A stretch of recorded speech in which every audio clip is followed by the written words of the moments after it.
গ্রামের বাড়ি কুমিল্লা। আজ চলে আসলাম রাকিব রাজের বাড়িতে বেড়াতে।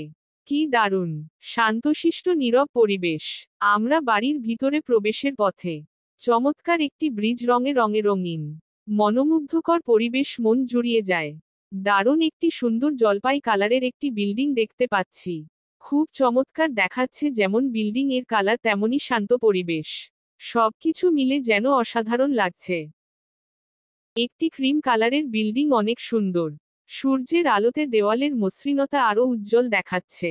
বড় জানালা এবং সুন্দর ব্যালকনি এটিকে আরও আকর্ষণীয় করেছে।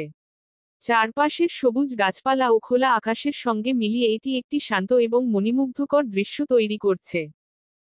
সারি সারি নানান জাতের গাছে ভরপুর বাড়িতে। ফলে ফুলে ভরপুর এই বাড়িতে।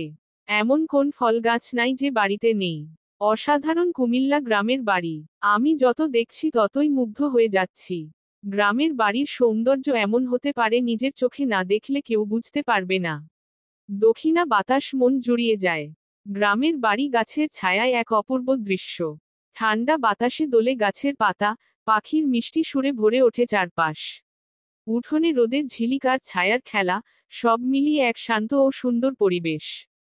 প্রকৃতির এই সৌন্দর্য মনকে শান্তি দেয়। বিকেলে সবাই বসে গল্প করে, শিশুরা খেলে হাসি খুশি মুখে। গাছের ছায়া শুধু আরাম দেয় না, দেয় মানসিক প্রশান্তি। গ্রামের এই দৃশ্য মানুষকে শহরের কোলাহল ভুলিয়ে প্রকৃতির মায় ডেকে আনে। কুমিল্লার গ্রামের বাড়িগুলো দেখতে অসাধারণ। I love you Comilla.